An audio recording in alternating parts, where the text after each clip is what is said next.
We've all gotten papers back that look like this at one point or another. And with all the lines and crossouts and abbreviations and scribbled notes, it can be difficult to know where to begin.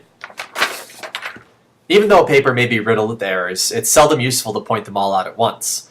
Doing so will only overwhelm your student and make them less likely to take your advice into consideration while redrafting. Today I'll be covering a few techniques for focusing your critiques so they don't overwhelm your student. One of the best ways to focus your critique is to read through first and make corrections later. Use that first read through to get a feel for the paper and identify its main weaknesses. Pick out 3 or 4 of the most important issues and stick with those as you read through the draft a second time. But how do you choose which issues to focus on? Generally speaking, we want to focus on higher order concerns first and foremost, and then move on to lower order concerns from there. After all, there's little point to correcting all of the comma splices in a paragraph that is going to be rewritten for content anyway. So just what are higher order concerns and lower order concerns exactly? Alright, so higher order concerns cover things like thesis, audience, purpose, organization, and development. These items are more focused on the ideas behind the words, rather than the nitty-gritty grammar and punctuation issues that make up lower order concerns. So you finish reading the paper for the first time, and you realize upon rereading it that the thesis statement doesn't match up with the rest of the paper. Or, worse yet, there isn't even a thesis to begin with. One of the most important aspects of any paper is the thesis statement. The thesis needs to inform the audience about what the paper will be covering, and without an accurate one, the reader is just going to be frustrated that the paper doesn't meet their expectations, or, without a thesis statement, the reader won't know what to expect at all. If the thesis doesn't match the rest of the paper, you can always ask the student to summarize their paper in one sentence. It's a lot easier to articulate the main thrust of one's paper verbally than it is to write it down on paper. Chances are the student will say something completely different, but ultimately more accurate than their written thesis. This tactic also works well if the paper has no thesis to begin with. If the paper itself is all over the place, point out the thesis and then go through each paragraph and show them which areas stray away from the thesis and which ones contribute to it. Combining this with reworking the thesis a bit is a great way to streamline the paper and make it more cohesive. Have you ever written a stellar essay only to be docked points for not following the assignment? Sometimes we can get so caught up in our writing that we forget the original purpose of the assignment in the first place. This is why it's imperative that we ask the writer to bring along a copy of the assignment details. You should always read over the instructions yourself and make sure to also ask the writer for a summary. This is a great way to gauge the writer's grasp on the directions. More often than not, an inaccurate summary will be reflected in the writing as well. To help get your writer back on track, go over the instructions with them and then go through the paper together.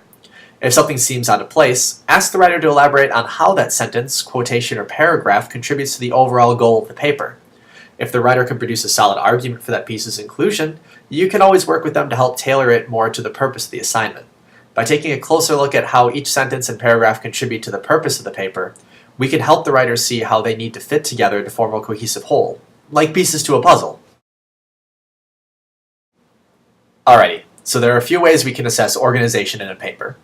One thing I like to do is go through the paper and read nothing but the thesis in each topic sentence. If the paper doesn't seem to flow from one topic to the next in a logical way, it's indicative of either the paragraphs needing some reorganization or the topic sentences not adequately describing the content of the paragraphs. To check for that, read through each paragraph individually and write one sentence that sums up the content of the paragraph.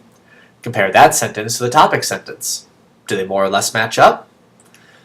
You can also walk your writer through creating a reverse outline. Our featured links and resources page on the Writing Center site has some great documentation on how to do this. Once you have the reverse outline made, it'll be much easier to see the natural flow of information for both you and the writer. This is one of the more common higher order concerns that we see. While the paper itself may be well organized, oftentimes it lacks the necessary depth to fully accomplish the paper's goals. When I see writing that seems to be lacking necessary depth or analysis, I use a very visual method to help the writer see what I'm seeing. I go through the paper and highlight all the quotations and paraphrased sections in one color, and all of the analysis by the student in another color. Paragraphs that don't have a sensible balance of the two are usually the ones that need a bit of development, especially if the quoted content outweighs the writer's content by a considerable margin.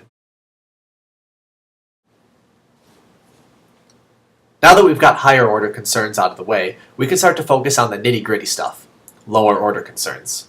This includes sentence structure, punctuation, word choice, spelling, etc. In other words, proofreading stuff. Now, as we all know, the Writing Center isn't a proofreading service. However, if you start to see repetitive patterns of lower order errors, it's not outside of our mission to help the writer proofread his or her own paper. The best way to do this is to point out the first time the error occurs and offer suggestions as to how to fix it. If you'd like, you could create your own example error and suggest ways to fix that, and then have the writer try to fix his or her own error using the knowledge they gained from watching you fix your example. Next, you're going to want to point out the next few times the error comes up in the paper, but let the writer fix it without your help. If there are still more instances of that error in the paper, let the writer know this, but encourage them to find the errors on their own. This will help your writer gain confidence in their ability to proofread their own work through practice.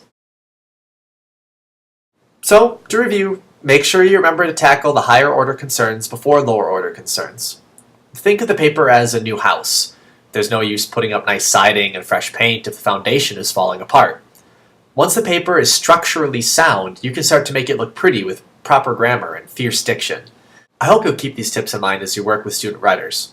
If you have your own tips that you think others might be able to use, I encourage you to make a video response to this. It's always great to share your insights with others. Well, goodbye and happy writing.